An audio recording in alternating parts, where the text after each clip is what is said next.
You're listening to the Loving Your Own Soul podcast, and I'm your host, Britt Olson. Guided by my own intuition, my intention is to deliver genuine conversations centered around health and wellness, spirituality, self-expression, and culture. In this space, I will provide you with real-life stories, theories, and inspiring perspectives to help you uncover and tap into your own true potential. I'm so grateful you've chosen to tune in with me on this mindful exploration to living a more fluid life through a deeper connection to the soul. Now let's dive into today's journey. I'm Britt Olson, your podcast host and holistic wellness coach, here for the purpose of guiding you to tap into your own true potential.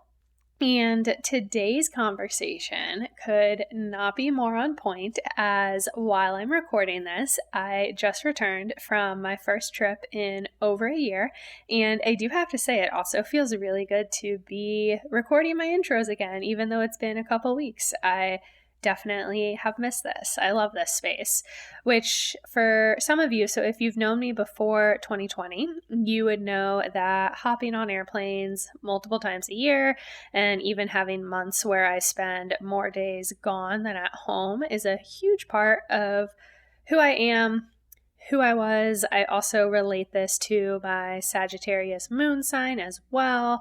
Really just a traveler at heart, a traveler in my soul. I mean, travel is so much just less than something I feel I'm entitled to, and more so something that is a true part of my cellular being. And I had the opportunity recently to spend the last several days down in Santa Teresa, Costa Rica with Dan, and wow, it was much needed for our overall well-being. Costa Rica is also a blue zone, so we came back so much more rejuvenated and refreshed than we ever could have imagined. Plus, for me, traveling and then returning home also just grants me such a beautiful perspective.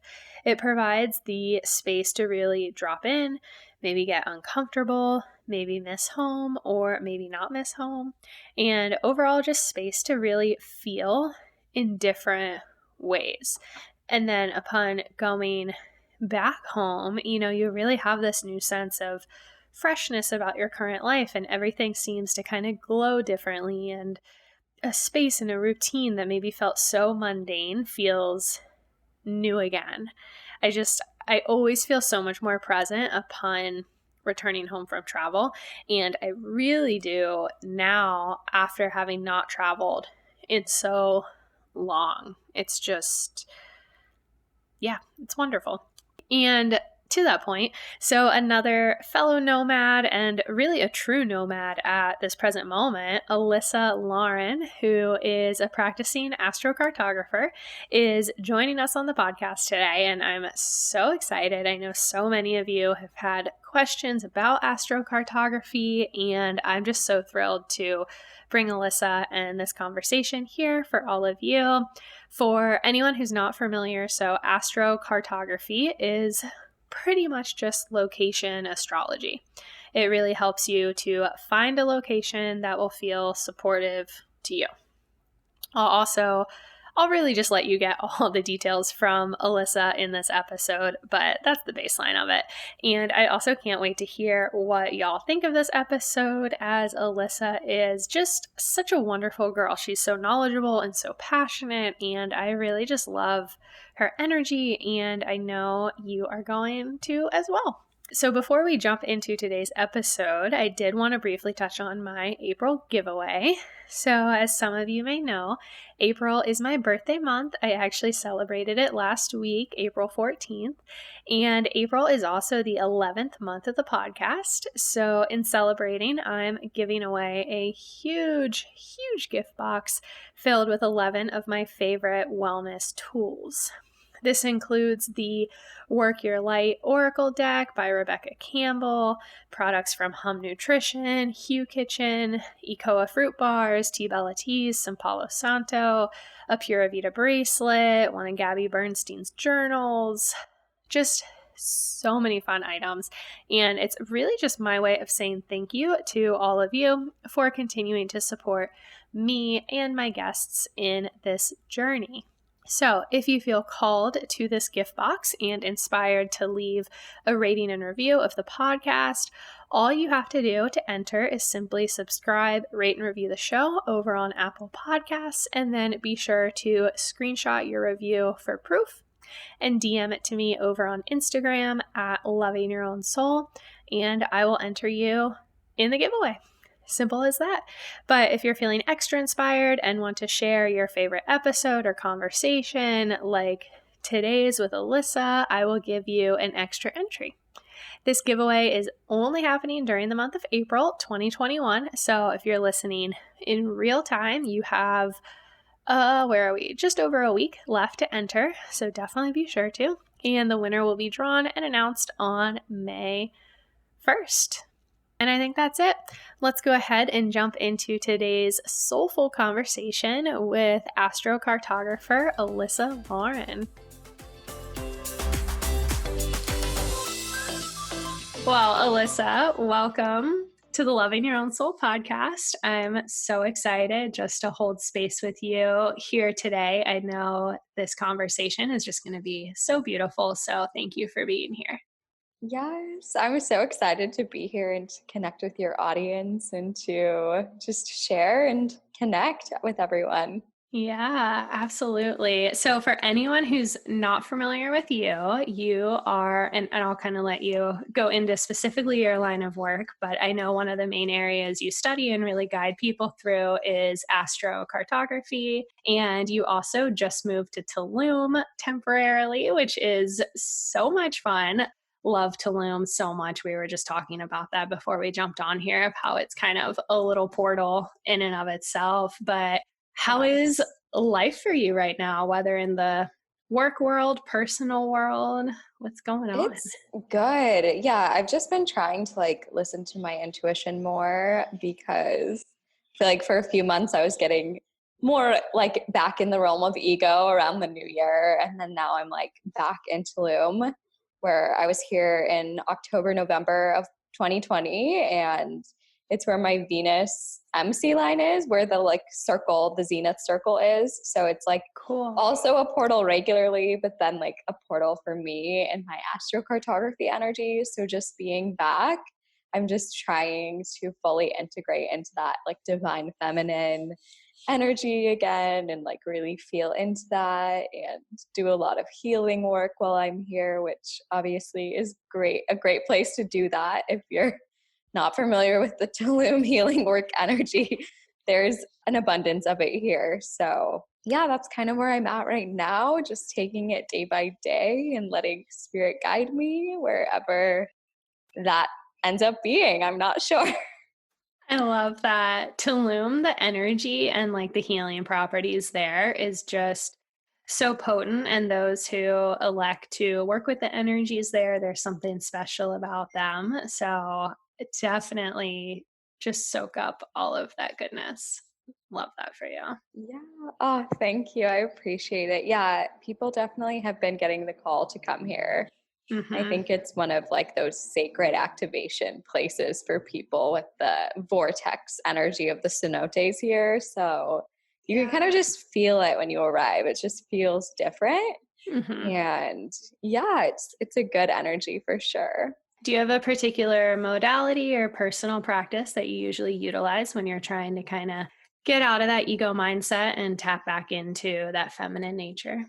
Usually it's just meditation and journaling is what helps me the best, or channeled writing, or just even being out in nature and really grounding and reconnecting to the elements. I feel is a good way to get out of your head, just because then you're not really in your mind when you're absorbing all of that and soaking that in and connecting with Gaia energy. So true. The earth is so healing. I'm so grateful for her. I definitely, for anyone, even listening, if maybe you're not used to connecting with nature or nature isn't a part of your current practice, I would definitely highly recommend it, because there is something so vibrational just about the elements of this earth, for sure. It's so true. It's just a big hug from our true mother when we go outside. I love it. Totally. I would love to know. So we'll get into kind of what astrocartography is specifically for anyone who's not familiar, but what did your path look like? What led you to begin studying this and then practicing it for others? Yeah. So I always tell people that it kind of found me because I never thought I would be doing this for work. My passion before that, I'm a double Virgo with a Sag moon. So I was all the Virgo path before, like studying holistic nutrition. And then I think my Sag moon got like a little angry and kind of took over. I have a And Sag moon as well. oh my gosh, I love that. I have like chills right now. I love Sag moon energy, like Yeah, connecting same. with people. So basically, I had really had the travel bug when I was like a few years ago, and I was like, I need to go to all of these places. And so I started traveling, and my first like big trip abroad was to Asia and like Thailand and China, and I had a really big spiritual awakening there. But at that time, I still didn't even know about astrocartography. I was big into astrology, but I had all these like past life downloads there and things. And then that I found out after that that was on my Neptune line, which rules like intuition and spirituality. And then fast forward a year, I met amazing friends that lived in Peru and they invited me to come stay with them. And I was like, of course, I'm Of there. course. I'm Yeah. on my way. And then before I booked that trip, like months before I went, and then I got really into astrocartography again. And then I realized that was also on my Neptune line, but a different type of Neptune line. And so I was like wondering, why does my soul keep getting drawn to these Neptune lines? Is it something for that? And then after spending like 3 or 4 months total living on different Neptune lines, I realized that that was like kind of the catalyst for my spiritual awakening. And then I was so into, well, if I'm feeling this way on these Neptune lines, what are the other lines that I can go to and like kind of experience? So I had basically booked a one-way ticket to Peru. I was in Peru and then Colombia. And then I was like, I need to go to the Jupiter line. I need to go to the Venus line, to the Moon's node line, to the Mars line, all these different astrocartography lines. And so then I just spent like the next 4 or 5 months traveling to these different energy lines and like experiencing them and kind of chasing, I don't want to say chasing the feeling because that wasn't like all I was trying to do, but I wanted to experience them and what they meant for me. And then after I got back from that trip, I was like, why is everybody not traveling that way? And I was like looking up other astrocartographers. I was like, why is there no information about this? Why isn't anybody teaching this work? And I was like, I need to teach people to travel this way. So I felt like I had to. And then I think Spirit was assisting me as well because I had a bunch of downloads those next few months where it was like my website downloaded, everything just downloaded. And yeah, and then it was born and I just went with it. I had already known astrology. So it wasn't really even really much of a learning process for me. I feel like so many of our souls have known this information for lifetimes. So it was kind of more of a remembering. So it was just like easy. It was flowing. It was flowing, if that makes sense. 1000%. Yes, absolutely. I totally feel that just remembrance and downloads of particular things where our souls have been there before. And I believe so many of us, it's kind of why so many of us are so fascinated by it. And it's interesting because I know myself, I've always had kind of felt with astrology like it was always so much information. And that was always me acting from the mind compared to when I started looking at astrology, where like I kind of put that masculine pressure behind it of like, oh, this is so cool. I want to learn all these things.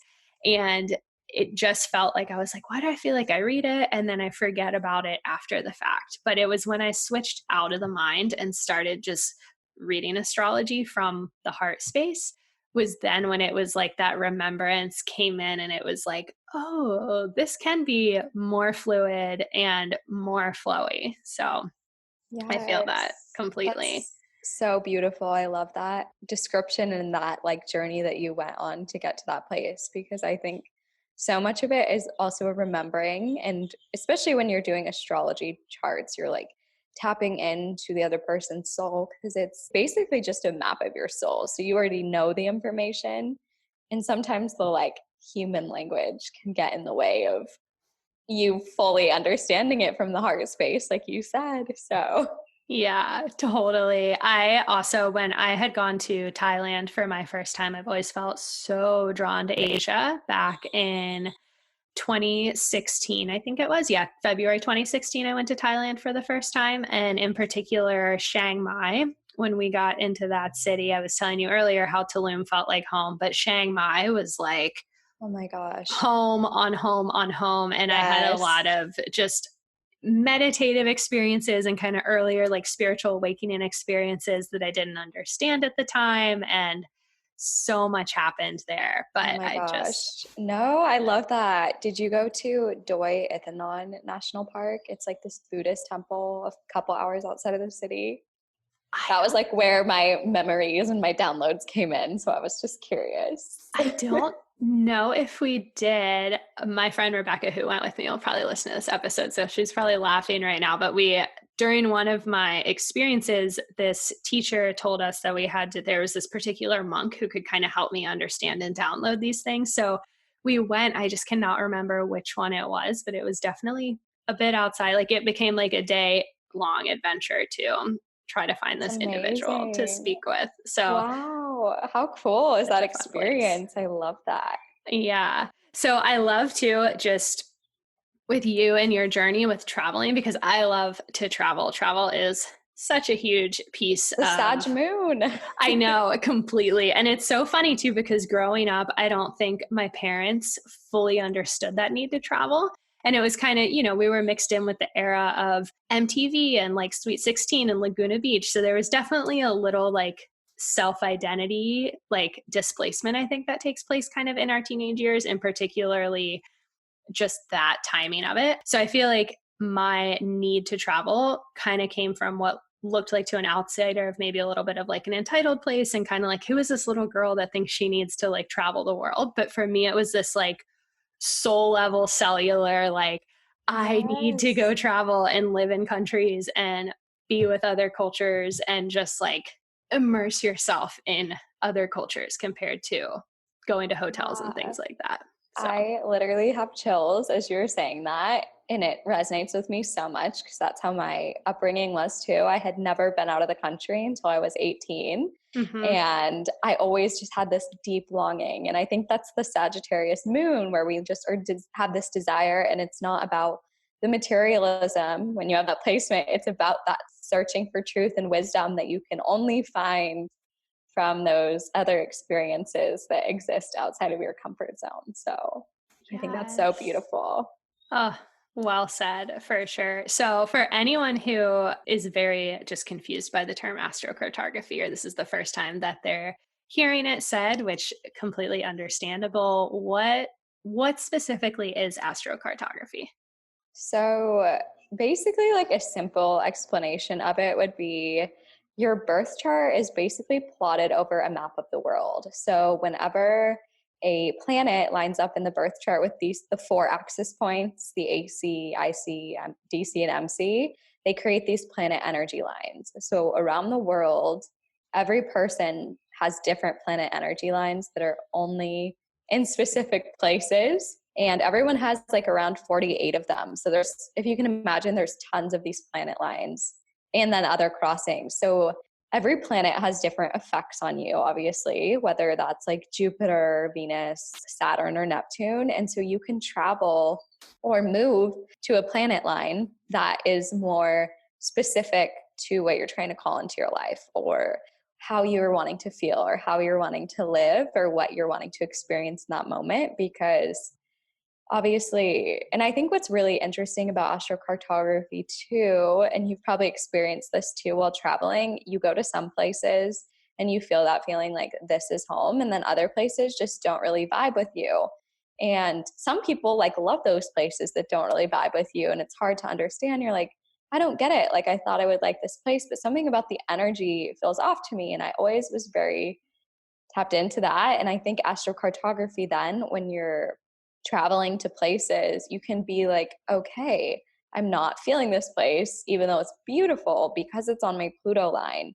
And then maybe somewhere that's not as beautiful because it's on your Jupiter line, you just feel amazing and you can't describe it. And it helps you to really understand yourself and to find like a good place to move, travel, or relocate to that's really like in alignment with your soul's growth at the moment is what I feel like it's really good for. I love that. I love your journey too, just with traveling to Asia and how that lined up with your Neptune line, and then Peru as well. Just those natural kind of progressions of where you were in your own journey and where you kind of synchronistically had landed at that time before fully understanding it. Yeah, that's how it is though. For anybody that doesn't know about it, people are intuitively drawn to things, and even the place you're born, I think holds so much energy to what your soul chose to experience in this lifetime. And like think about like ages one when you're born through 18, you're learning so much, and some people have really hard childhoods and like a lot of trauma during that time, and it's because those were the first lessons that your soul needed to learn. And that's apart from like choosing your parents, it specifically chose that location too, to like experience those things. And then you get called to another place which corresponds with a different energy. So really there's energy everywhere, even not where the planet lines are, because of the crossings. So it's like your soul intuitively knows what it needs at this next phase, and I think it's so beautiful.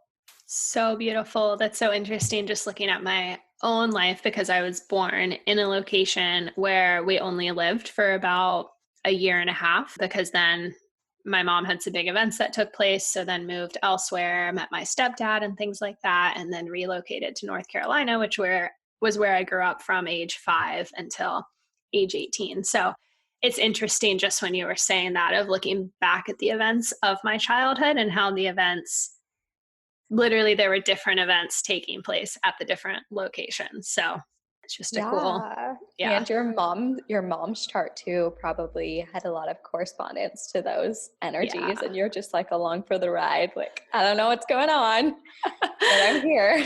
Totally. For anyone who's listening who wants to follow along with us or try to even pull up their own chart, where do you recommend people find their charts? Yes. So if you go to astro.com and then go to Astro Click Travel, you can pull up your chart, and you just need to put in like your birth time, date, and location, and it should pull up. Basically, it's a map of the world, and then there's tons of these colored lines running through. So it can look pretty overwhelming, but when you zoom in to it, you can see the symbols for the different planets and then also what axis point they're on. So you can get like a little background by playing around with it and kind of piecing it together. So I love that.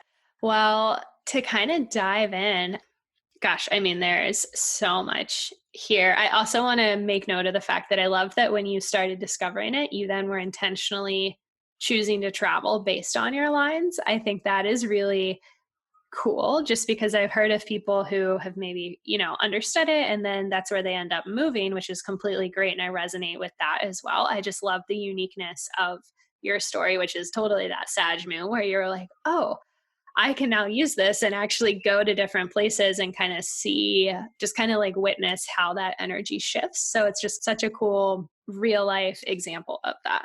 yeah, my Sag moon was definitely like obsessed and needed to experience it firsthand when I learned about astrocartography. I was like, this is so cool. I have to do this. So, maybe you can tell me where you want to start, but I was thinking maybe kind of I'd love to dive a little bit deeper into the energy around the place that you are born before kind of jumping into the individual Yeah, lines and kind of what it all means exactly. definitely. Where you are born in astrocartography is obviously where your soul chose to be born. And a lot of people I've noticed are not born on planet lines, but Hmm. there's always different crossings. So, what the crossings mean is when two planet lines cross in a different location around the world, but you can feel it like along the line of latitude all around the world. So, every place has tons of energy.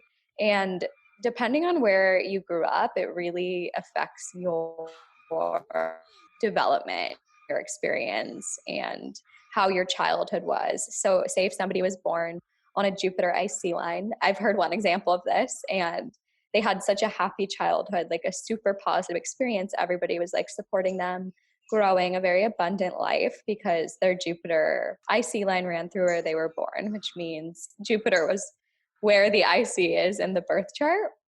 Versus if somebody was born on, say, like a Pluto DC line. So Pluto represents transformation, change, death, and rebirth. And then the descendant, it's not necessarily representing the family, but it's showing the relationships in that person's life during that time. And that could be a very tumultuous, like changing experience, a lot of instability and a lot of like growth and just intense energy. So depending on where you were born, based on those lines and those crossings, will kind of affect how your childhood was in a way, or affect even the relationships with the people you've had or how you were as a person.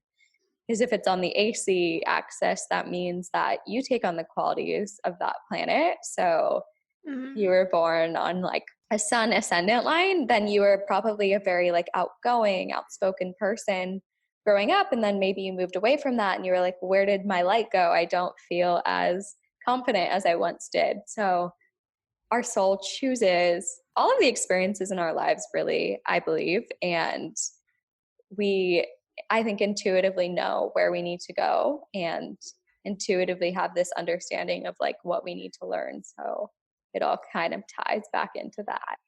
Totally.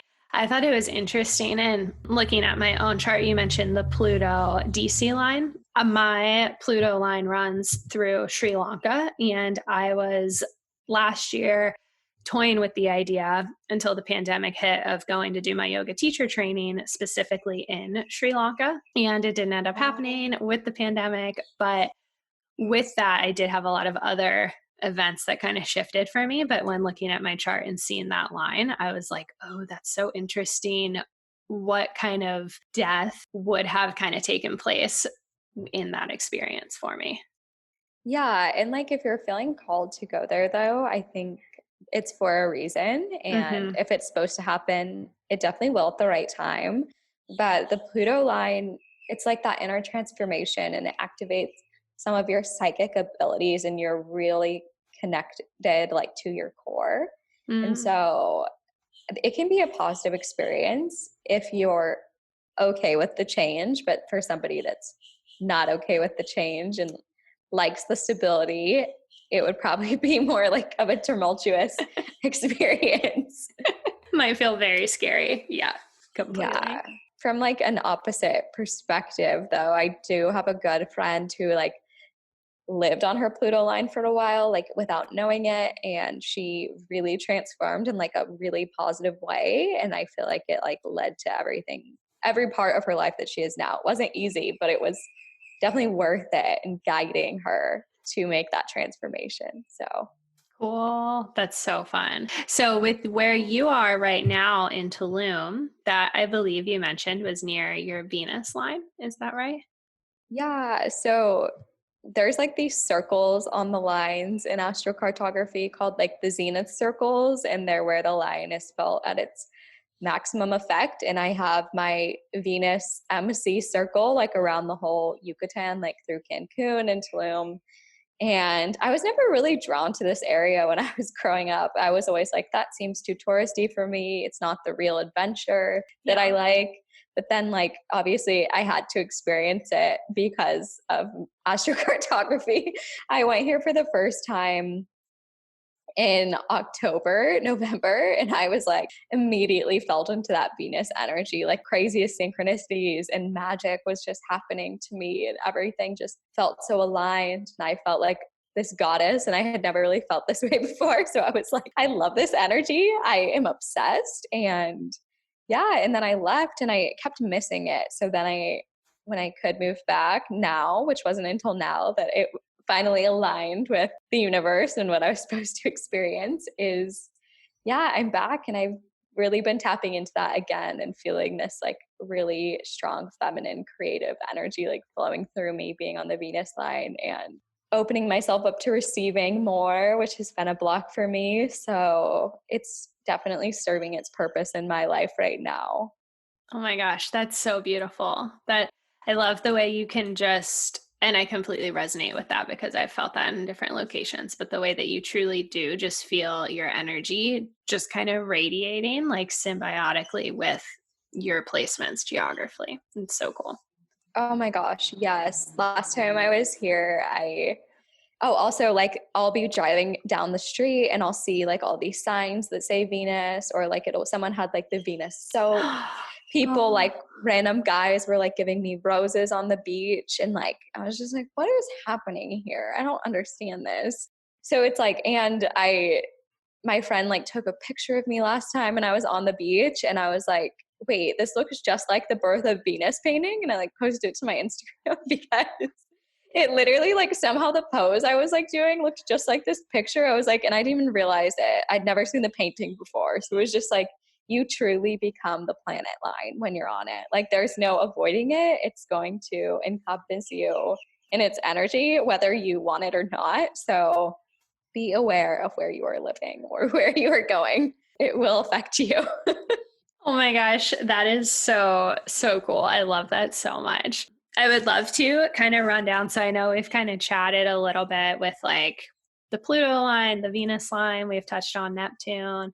I would love to hear from you just to help everyone understand maybe a little snippet of kind of what each line represents, if that makes sense to you. Yeah, of course. So the Jupiter line, Jupiter is the planet of abundance and expansion. So when you're on a Jupiter line, you can expect to experience some type of that energy in your life, but it'll depend on which type of line it is, the area of life that will be affected by it, because there are those 4 axis points.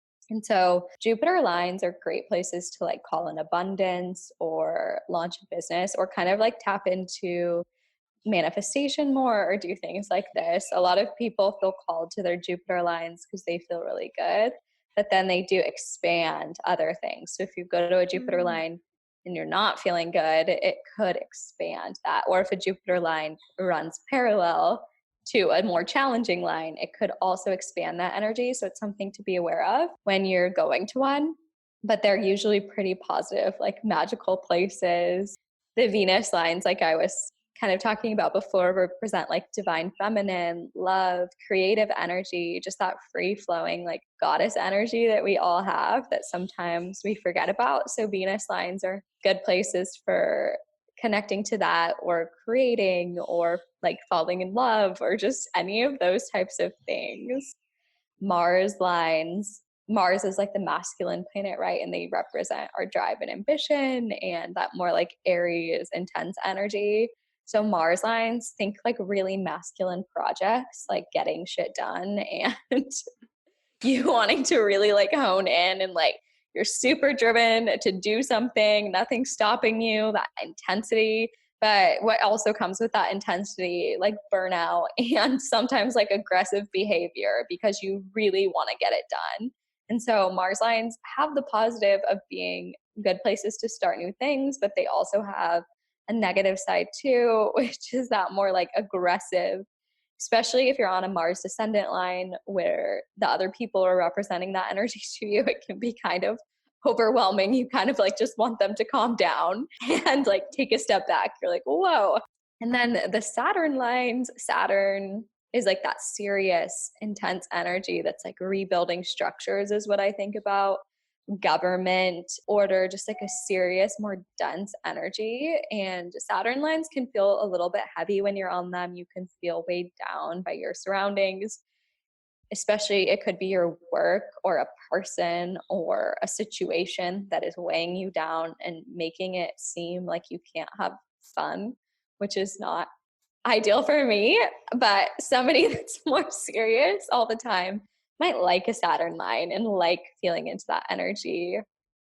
I do Yeah. not like my Saturn line. I don't. I have, there's like a I have my Saturn line runs through Seattle, Washington, in particular, where I've been twice. And first of all, I had one major event that kind of like kicked off my Saturn return while I was physically on my Saturn line. But Oh when my you were gosh. saying that of feeling weighed down and like I can't have fun, and I've had just work has never flowed there. And just anytime I've been there, it's been just very like can I go somewhere where I can breathe is kind of how I felt. And then had a very intense Yeah. experience that really kind of catapulted a lot, in particular with my Saturn return, which is just interesting. Yeah, I can't believe you were there during your Saturn return. That is like double Saturn energy, and that's insane. I'm grateful you made it out. I'm glad you're doing well now. That sounds very intense, but maybe your soul needed to learn a lesson, but now you're past that. It's Yeah, gone. definitely past me for sure. And then, so we have the Neptune line, which I kind of went over earlier, which rules intuition, spirituality, and like the connection to the divine that we all have. And so, Neptune lines, so like imagine just like walking in a field with like your head up, staring at the sky and like looking in the clouds, like in this state of like days where you just don't feel like you're on Earth. I feel like that a lot anyway, but that's really the Neptune line energy. It just does not feel grounded at all. You really truly feel like your head is in the clouds and you're like on another planet all of the time. Really synchronistic things can happen to you there. It's a good place to tap into spirituality, create more downloads, like go on a yoga retreat, something like that. But you can feel like a little hazy. So definitely like when I was on mine, I lost my sense of clarity there. I like was not on Earth anymore, and I really needed to get grounded because that was not happening there.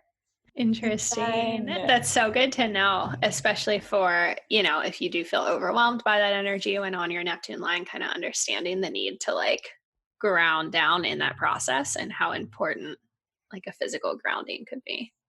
yeah, and also like if you're on a Neptune line, Neptune rules substances too. So stay away from like drinking or drug use there because it can create like a dependence or just like a false sense of reality when you're on a Neptune line. And so it's just important to like keep your body clean, to keep your mind clean there. That's what I would recommend. That just kind of came as a download. I had never thought about that before. I feel like spirit was just like bing. Cool. I love that. That resonates a lot. Thank you for sharing that.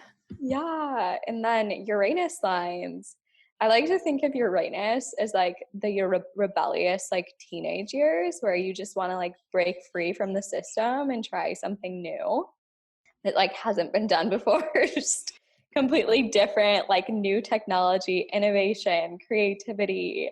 And so when you're on a Uranus line, I've only been to my Uranus descendant line, but that energy was really coming in from the other people where I was meeting like these like rebellious leaders and like people that were like changing things, like starting revolutions, that type of energy. But if you're on a Uranus AC line, you're taking on the qualities of that. So it's a good place to tap into something new. Maybe you've been having a stagnant like mind block and you need to like think of some sort of new way of being or new way of living. And Uranus lines will like give you that like fresh perspective, like to break free from those old patterns and like get things started in a new way. So they can be really fun. Cool. Sounds very transformational or potential to be transformational. Yeah. They're just fun and different, I feel like. And then Mercury lines, Mercury obviously rules like communication and our thinking. And so they're good places for writing or learning or going to school and studying and doing things that really are involving like mental stimulation. But Mercury also does have such a heavy like presence in the mind that it can create some anxiety. So if you have a prevalence towards like anxious thoughts or always being in your mind, I definitely do. I'm super ruled by Mercury, so I'm staying away from my Mercury line for now, but just something to keep in mind. And then moon's node lines. So we have our north node and our south node in astrology, which represent the past and future lives. So they're opposite from each other. So the moon's node lines represent both of those. And so when you're on a moon's node line, you kind of have these past life experiences, or somehow they're related to past lives or where you're going, or you're having like those experiences with the people you're meeting or the places you're seeing or how you're feeling. It just feels very euphoric in the sense that you're like having all of this connection to where you are. So they're good places. I feel like a lot of people are always drawn to where their moon's node lines are because they've probably lived there in a past life. And you can also, if you're into going into the Akashic records, or you can study past lives and you can go into your own, you can find synchronicities between the charts and where you've had those past lives. Cool. Or any planet lines too. So they're always usually around where the planet lines are. Oh, interesting. So past lives will typically line up with where the planet lines are going through on your chart? I'm not completely sure, because I don't think anyone really knows where all their past lives are. True. I have had readings where they did line up for me, but I can't be too sure. And I know the moon's node lines for sure. People have that karmic connection. And I've seen it doing readings for people and having their family, like maybe their family's from Italy and their extended family lives there, and then the moon's node descendant will run through that place, and their family has so much of that ancestral connection to them. And I think that's so magical and so powerful. So magical. Absolutely. Especially we were chatting and got this download that like really we are our ancestors. Because yes, like if you think about it, when you go back and back and back, really we are connected. So like we are our own ancestors in a way. Yeah, because the energy is transferred from their bodies to yours when you're born. So you have that like connection and those stored energies that are stored in your body from past lives, like hundreds of years ago, which is insane. Yeah. And then I think I have like 3 more lines to go over. I can't remember if I did them all, like which ones I have left.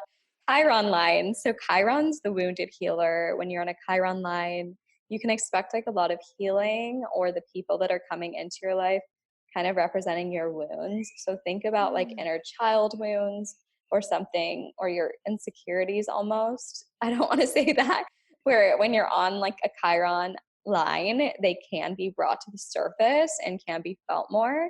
But if you've really tapped into your Chiron, gotten to know her and been like, and figured out where those wounds are coming from, done the work, then it becomes your ability to heal people. So then if you're on a Chiron MC line, you can really tap into that healer energy and use it for working, which I think is really powerful. And yeah, anybody that's a healer or some sort of person in that field can really use that energy to their benefit. Very interesting. I could see that. I have a question on that. I don't know if this will make sense. So we live obviously in a very digital age. The pandemic, especially 2020, really brought that to be, where we're on Zoom all the time. We can connect just with people all over the world. It is so incredible. So as, say, a healer with what you were just describing, who's maybe located somewhere else, if you were to have clients or like a base of people who's near that Chiron line for you, could that also be beneficial? Yes. So the lines work with people. So anybody that lives anywhere in the world that lives on one of your lines, they are representing that energy to you. And obviously you can connect with them now. And so it lines up that way. And you can call in the energies from that lines, like wherever your Jupiter MC line is, good place for abundance in your career, right? And so you can tap into that. I almost specifically like only work, my business's Jupiter MC line runs through like Southern California, and like most of my clients are in Southern California somehow because my Jupiter MC line is there. So it does work that way. Oh my gosh, so cool. I love this. So I always get like mind blown, but yet like not at the same time. I just become so enthralled with it. Yeah, no, definitely. If you want to do more healing work and like find where your Chiron MC line is and like connect to that, you should definitely do that. So powerful. So cool. Yeah. Yeah. And then I think I have 2 more lines, just the sun and the moon. And so the sun line's self-expression, right? Your sun is like where you're shining, how you're noticed. So when you're on a sun line, any type of them, expect to have like literally the sun shining into that area of your life. If it's a sun AC line, you are more confident, you are more self-expressive, you're more noticed. If you're trying to like become famous or somehow like get yourself to be seen more, even in business, like you don't have to want to be like a celebrity. A Sun MC line or a Sun AC line could be really beneficial for that, because you literally will be seen in those places. Like people will notice you, which maybe you don't want to be noticed, and then it wouldn't be as beneficial of a place. But yeah, that's a sun line. And then the moon lines. So the moon represents like mother, family, and nurturing energy. And so when you're on a moon line, you'll expect to feel that way. And they also represent home in astrology. So when I moved to my moon line when I was like 19, and it was the first time I had ever felt like I was at home, and I loved living there, but I also felt kind of like a grandma, like I was taking care of all of my friends and having that like nurturing energy. I think everybody called me like mom or grandma there. But that's literally how I was acting and feeling, because it's that like nurturing motherly home energy that's what feels really comfortable for you. Moon IC lines, that's like the ultimate home line, because the IC rules the home in astrology. So those are good places to like settle down and retire. The moon also rules like emotions. So you'll feel like so tapped into how you're feeling there and like really into all of that. So that's like the moon line.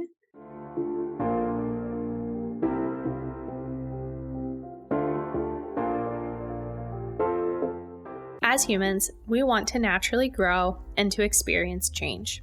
However, it's the fear of taking conscious action on these wants that keeps us stuck, keeping us unconsciously attached to an imbalanced life, attached to the habits and comfort that pain, suffering, fear, resentment, and limitations of our current realities provide to us.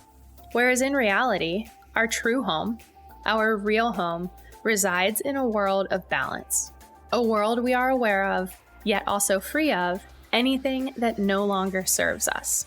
For balance is the key to life. Balance is the aim of all living creatures. We are all alive and living right now in this moment. Our earth is also alive. Our beautiful earth is mostly made up of water, and we too, as human beings, are made up primarily of water. Wherever there is water, there is life. And just as water must be kept in balance here on earth, we as human beings must also be kept in balance. After much discovery and witness to life's experiences, I created Ambu, a modern holistic wellness company. Ambu is a company designed to truly realign you on a mind, body, and soul level. Through my holistic wellness practice, my intention is to guide you to a more rightful and truthful way of living. A simple guide that complements and enhances where you are right now. Real change happens from within and is the key to not only transforming yourself, but your experience of the world around you. Together, I will work with you to uncover your why, adopt sustainable practices for long-lasting lifestyles, and expand to your fullest potential. Our lives, and especially the world of health and wellness, has gotten far too complicated over the years. Through my work with Ambu, I strip it all back to the beginning of time, back to the basics, in order to bring you full circle, not to a new self, but back to the essence of yourself, your one and only authentic self. Ambu offers a variety of programs and resources, each built with intention to target how unique we all truly are. All in all, a life well lived is a life that you are able to enjoy. It's time to rediscover your inner calling, your healthiest and brightest you that's been waiting inside of you for all this time. It's time to dust him or her off, and I'd love for Ambu to serve as your guide and accountability partner in this journey. So let's guide you back home to a life in balance through our modern holistic approach to wellness. To learn more, visit us at ambuwellness.com or connect with us on Instagram at ambuwellness, and let's transform together.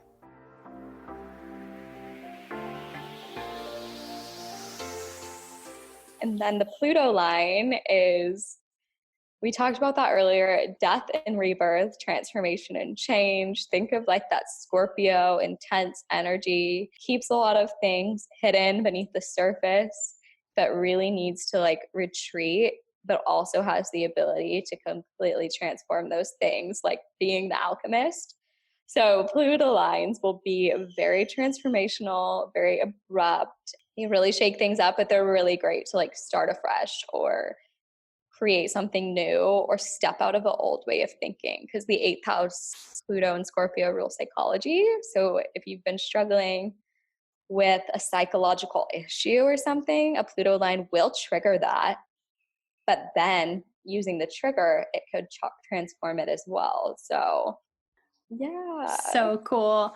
I was just thinking as you were talking, because I have Pisces in the eighth house, and then I also, my Aquarius North node is also in the eighth house as well. So I was just thinking of how that would line up on that Pluto line. But I'm so glad that you gave that relation with the Pluto line, because before I had always felt kind of a little like nervous of the Pluto line, and that not understanding really the rebirth and the transformation side of it, just kind of the death side and how hard it can be and things like that. And for me, being very open, always evolving, I love just continuing to develop myself, dig deeper, everything like that. And the thought of being able to really like go in and truly transform some old ways of thinking and to kind of come out just sounds so beautiful and intriguing. So I'm so thankful that you gave that description of it, because I feel like that's very helpful just in fully understanding the full capacity of the line, and then being able to kind of make your own decisions as to how you intuitively elect to move within your own lines. Yeah, it can be both. And every planet line has like a positive and then a negative side of it. So Pluto lines just get like a really bad rep, and they are not easy. But like you said, the transformation that comes with it, if you're a mentally strong person and like you think you can handle it and you know it's beneficial for you, then go. Like, what's stopping you, you know? Totally. Absolutely. When we were kind of talking earlier, I was saying how I have, my lines kind of go all through the Pacific Ocean. And I was like, well, that doesn't feel helpful. Like, what am I going to go live in the middle of the ocean? And you said how, you can kind of see that a couple different times with people. And I think you mentioned certain transits or line crossings and how you can actually be in a place maybe without the lines directly going through them, but you'll still feel energy depending on what lines are around that place. Is that Yes, right? yes. So those zenith circles that we were talking about earlier, so they'll be like circles on the astro map, and they're in one place, but you can feel them along the lines of latitude across the world. So say you have Jupiter MC zenith circle like in the middle of the ocean, you can't go there, but look at like where it lies, like on the continents, zooming over. Cause like sometimes you'll be clicking around on the map and you'll see,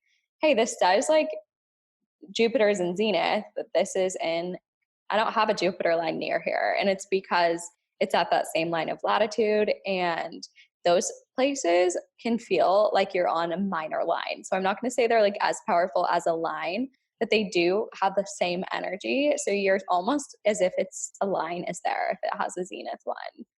And then the crossings, so if two planet lines cross, which happens all over the place because there's so many of them, you can feel those crossings at the same lines of latitude too. So all across the world, you have energy basically. I've only like some places you'll click and it'll say that there's no energy lines there and or crossings, and then it's whatever your rising sign would be on that place.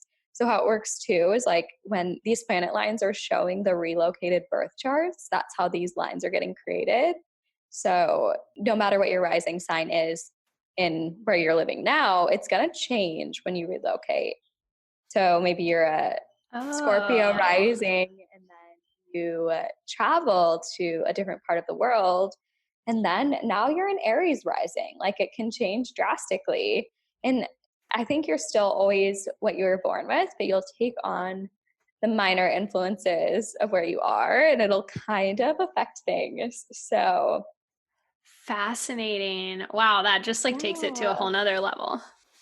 Yeah. So then imagine you don't have any crossings in Asia, in China, but you have like in some part of China, but you have your Aries rising. Your chart would be an Aries rising there, and you would take on qualities of the Mars AC line. I know that sounds really Mm. wild, but whatever the planet ruling the sign is, then you take on the qualities of that planet if there's no lines or no crossings. Wow. Fascinating.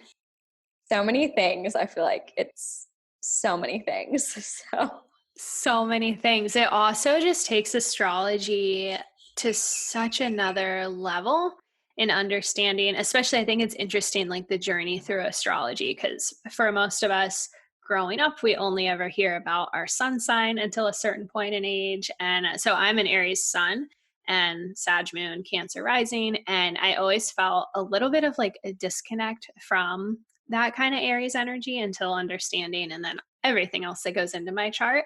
But it's just so interesting, kind of the progression of it, and then how geographically there's also so many more elements that go into it. yes. It's endless.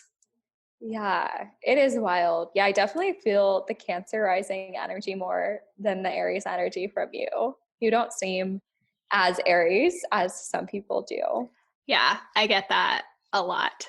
So interesting. So, one thing, so you mentioned the moon node line, the moon nodes, and then the moon line.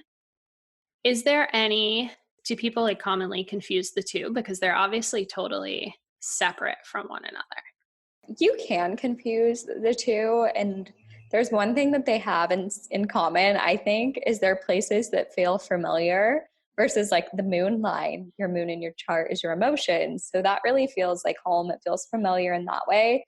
The moon's node line feels more of like a karmic familiarity where Mm. it's like very tied to something you've experienced before or people you've experienced before, where it feels very karmic and very connected. So there can be some confusion, but in the chart, they don't usually look the same. The moon's node line is black, and then the moon line is blue.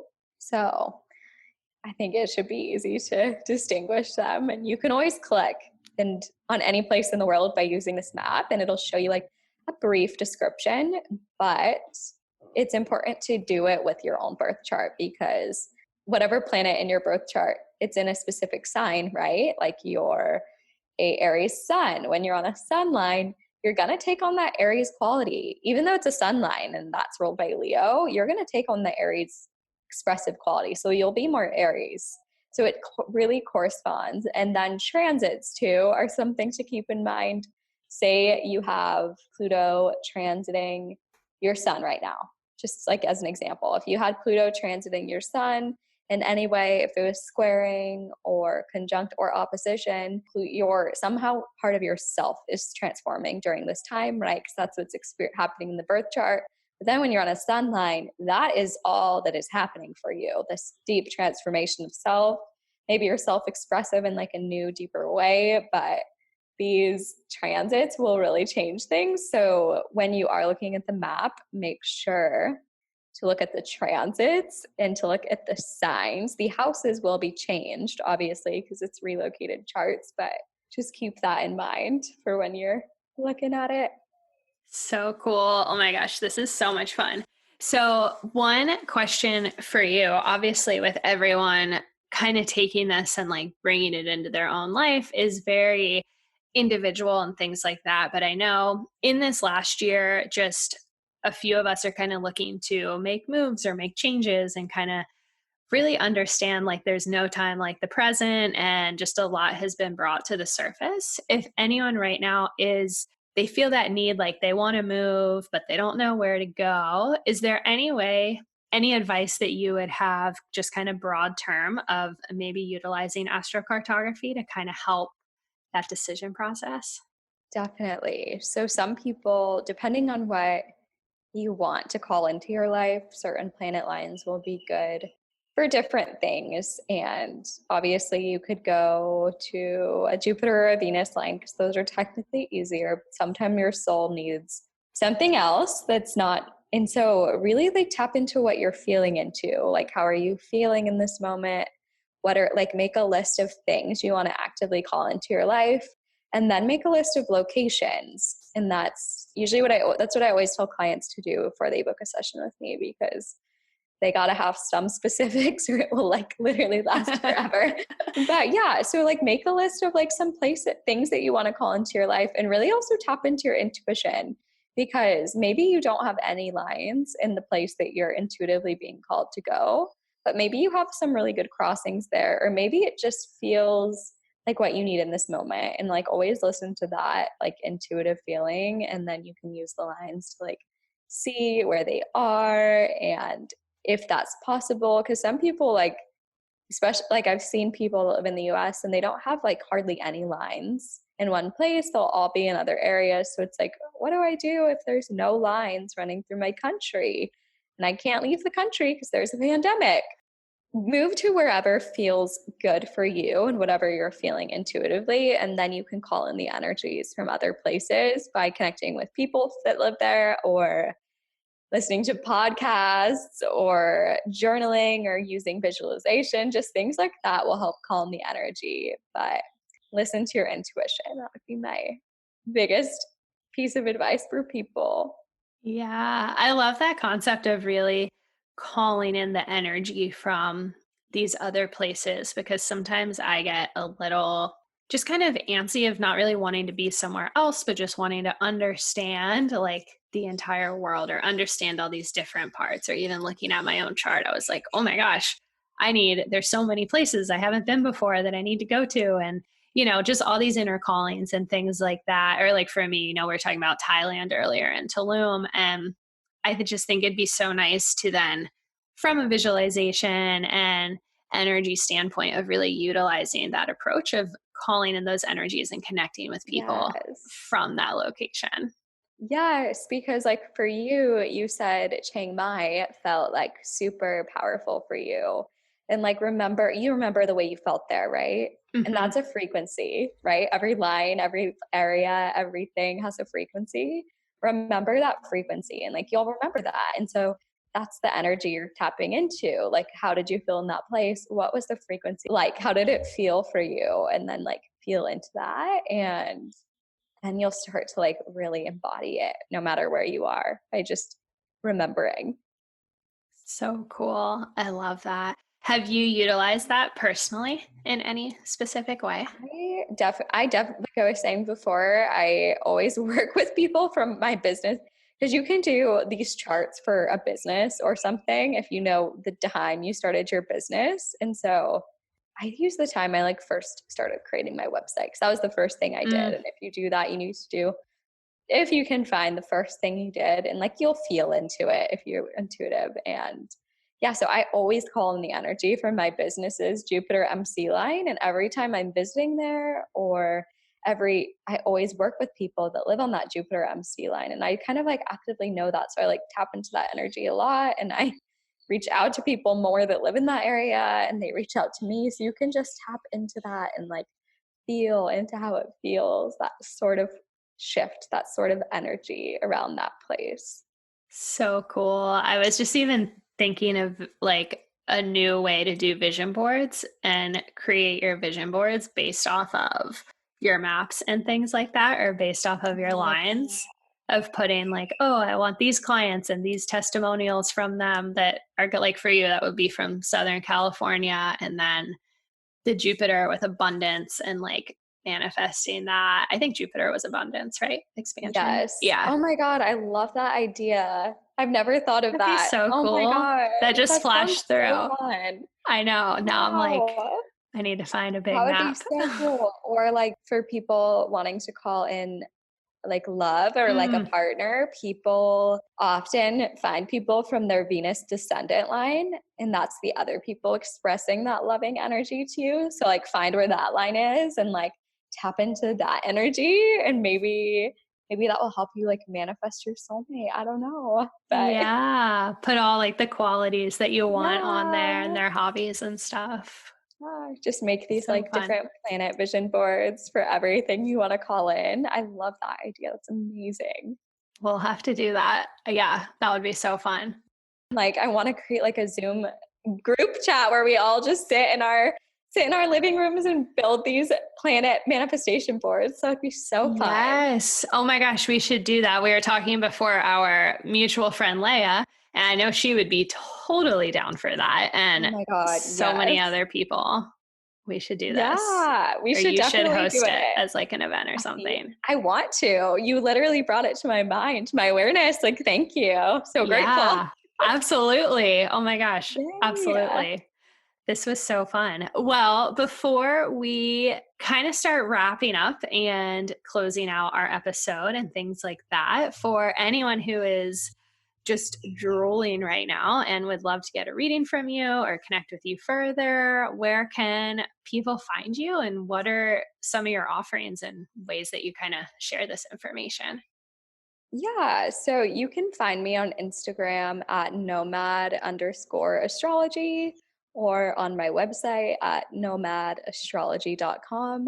I do astrocartography readings primarily, but I do also offer like soul purpose readings without the astrocartography. If you just want to like dive into your astrology chart, I have that as well. And it incorporates a little bit of numerology too. Or you can do a business astrocartography chart reading, like I was saying a little bit about at the end, where you can find out where your business's energies will thrive, which is based on like the time and location you started your business. So that's also an option. Or you can do like a partner astrocartography reading. And then I just started training. I just finished with my first student who I'm teaching to read the maps. So we just finished Cool. our classes, and she reached out, and now after teaching her how to do it, I'm offering that too if anybody wants to work one-on-one with me and learn to read the maps and learn how to read it instead of just getting a reading. If you're interested in teaching it or just learning it so you have it as a modality, I will do one-on-one coaching things too if you're interested in that. Oh my gosh. Yeah. But Instagram's always good. So feel free to DM me on there and I will definitely respond to you. I love hearing from everyone. So fun. When you mentioned our soul's purpose and kind of life purpose and things like that, does this current work line up for you and match up with that? Yeah, I think so. So my Sag moon is in the fourth house, which is the house of the home. And so that's like traveling Mm-hmm. in the home. So I feel like that energy, and I have Jupiter there too, like conjunct the moon in the fourth house. So I'm like, I really feel like this energy is strong, but yeah, I don't know if you follow human design at all. Yes, I Yeah. love human design too. Yes. What, I'm a generator, a 4-1 generator. ooh, I love that. Yeah, so I'm a manifesting generator, which this is like one of my passions, but I have so many. So I'm trying to start, and I know for my design type, I need to have a lot of them. So this is one of my soul purposes for sure, but there's many others that I'm needing to tap into more. Cool. So fun. Can we know some of your other passions? Yeah. So I just posted on my story. I've been thinking I want to start a podcast. So like, I'm sure you experience this, like just being out in the world and like just so many synchronistic things happen to you from people you meet to places or just downloads or signs or random gifts. Like, so I want to create a podcast and I'm hoping to launch it within the next few weeks. And it's going to be called the Synchronicities Podcast, where Oh, I it's love a that. storytelling, like more of a storytelling than like question and answer, where people just share their stories of like the magical synchronicities that happen in their Oh my lives. So gosh. that's the newest passion that I'm being forced to create because I've told everybody that I am. So it's holding me accountable. I was going to say not to put a pressure behind it, but please Yeah. create that. I am obsessed with synchronicities Yes. and all the divine little intricacies that So happen to us. fun. It's such a fun thing to talk about, and everybody has stories. And yeah, you should be a guest when it gets started. That would be so fun. I would love to. So many little stories there. That is so fun. Right. Well, before we totally wrap up here, I end all my episodes with some loving your own soul questions, which are just some kind of on the spot questions that I intuitively come up with before Yeah. this episode. Yeah. So Usually I love to ask everyone their sun, moon, and rising sign because I find it so interesting. We spoke about yours, but I would love to know what your north and south nodes are. Yeah, so my north node is in Libra in the first house, and then my south node is in Aries in the seventh house. Cool. So, yeah, also, I didn't talk about this in the episode, but by traveling to the planet ruler of your north node, like for me, mine's in Libra. So, by traveling to a Venus line, it helps you tap into your soul purpose. So, by going to a north node planet ruling line, you can help tap into your soul purpose or your dharma or whatever you want to do in life. It'll help you bring that forward. So, Cool. So I'm an Aquarius north node. yeah, so your Uranus line, if you go to Mm, Uranus line, it'll help you, which Uranus rules technology too. So it's like you're creating a oh, podcast. I feel like you're very tapped into that energy already, but it'll yeah. help you tap in more, which is So amazing. fascinating. That's so cool. My husband is actually the opposite of you. He is an Aries north node and a Libra south node, which is kind of cool. Yeah, the nodes are such a huge thing in astrology. So, Hmm. yeah, I love it. So interesting. So for him, with his purpose, his would be his sun. Aries is ruled by the sun. No, On Leo's ruled by the Mars. Mars. Yeah. Yeah, Interesting. Aries North Node is being like Libra is all about like harmony and balance and more about like that balance between relationships or just other people. But Aries is like stepping into your own purpose, like your own direct way of being and like being more assertive instead of and being less of like a people pleaser kind of energy. Yeah. Um, which Interesting. is yeah, so we all So we all fun. still embody our south and our north node though, because that's the south is who we've been in past lives, so we're more familiar with it, but then the north is what we came here to change and embody more of in this lifetime. Yeah, So cool. It's interesting because you feel Libra to me. So I'd wonder if that's associated because you are in that Venus location as I well. think yeah, I'm also I'm usually a Virgo rising, but now I'm a Libra rising here and on the Mm, Venus line, so I'm definitely embodying more of that that here makes than sense. usually I do. So What was something that you loved to do as a child? oh my gosh, I love being outside and like climbing rocks Mm. and climbing trees and just like just exploring, just being dirty and running around and yeah. I feel that so much. Do you have a favorite animal or spirit animal or even an animal that has come up recently for you? I literally am obsessed with animals, but definitely spirit animals. I've been seeing like hawks. I saw one today. And I feel like those are just like those great like sources of wisdom where you're like, oh, okay, I can tap into this now. But spirit animals, oh my God, obsessed. I feel like they always come Yes, into our lives, different ones when we need different messages. So yeah, I love totally. that. I don't know how into this you are or not, but I've heard that the Pleiadians will also try to communicate to us through hawks. So that's kind of fun. Oh my God, I did not know that. I'm like also deeply resonate with the Pleiadians. So Yay! Yeah, same. I figured I was like, I feel like I yeah. can say this to you and you'll resonate with it. So I felt like your energy when I was talking to you felt very Pleiadian to me. Like our connection feels, and I feel that with other very people that much. resonate with the Pleiadians, that it feels almost like we're having a conversation on a different realm. Yes. 100%. Yeah. Almost where you can kind of like telepathically communicate it without having to like totally verbalize Yeah. Yeah. Or like everything. shape shifting, like faces, just everything feels heightened with Pleiadian energy. I don't know. Yes. It's so fun. What is the craziest thing you've dreamed about?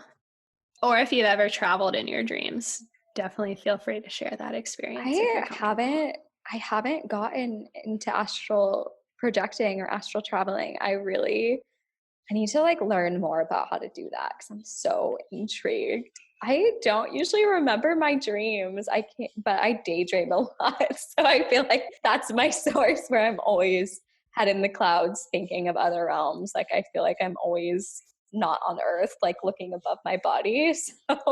So I yeah, feel that completely. That's so fun. I love daydreaming. Do you it's so have a favorite photo of yourself? I don't know. That's such a tough. I don't take a lot of pictures of myself. I always forget, honestly, I think, because I'm always get so lost in moments that I never think to take Same. pictures, which I need to get better at, because people are always like, what are you doing? And I'm like, I don't know. I have 0 photos for like the past 2 weeks, but I think I've been doing a lot of things, but yeah. I feel that. And then I always kind of kick myself because I love looking at things. So I always want photos like after experiences to then reminisce with, but I Yes, never take them in the exactly. moment. So I feel you. We need to get better at it. We'll hold each other accountable. yes, 100%. Final question that I always close all my episodes with. When did your exploration to diving deeper into your own soul first begin? And how has it evolved since then?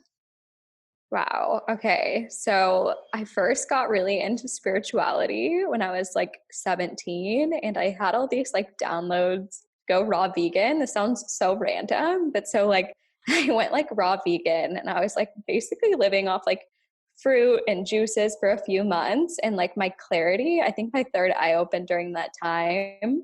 And then during my senior year of high school, like also I think that's when spirit really started connecting to me, and I decided to like do my last year of high school like remote learning, and I literally spent like the whole year meditating, which sounds so weird to think about, like Oh such a my young gosh. Sounds person doing amazing. this. But Yeah. all my friends like thought I was literally insane, like mentally ill. They're like, what are you doing with your life?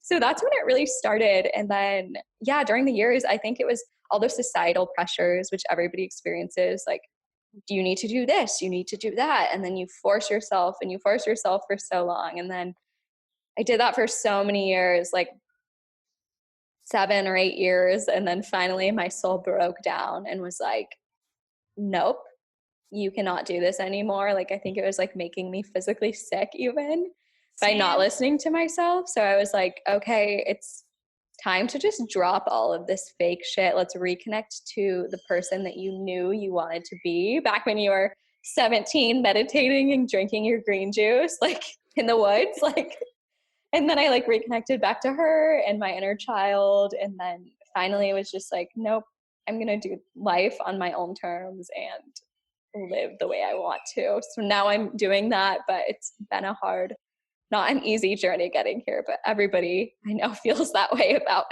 their own journeys. Completely. That is so, I resonate so deeply with that. I definitely pushed myself to fit into a lot of different boxes and how I thought I should be in my soul. Literally, we just like fully broke down. We couldn't handle it anymore. But that is so interesting about your early years in your teenage years. That is so cool. I love that so much. Yeah, I definitely like want to share more of that story because I haven't really dove into it really with explaining it to people. But yeah, it was definitely overwhelming at the time, but I'm grateful that I had that experience to like look Yeah. back on. Yeah. I just love that too, because like we're still children then as well. I mean, I know we're merging into the adult life, but also just that kind of ability to be like, no, I'm going to do this because I feel like I'm supposed to do this. Whereas in most of our 20s, it's really hard to do that because we have so many dialogues and things being thrown at us. I'm sure it Oh was my still God. hard at age 17 too, but that's really cool that you did that.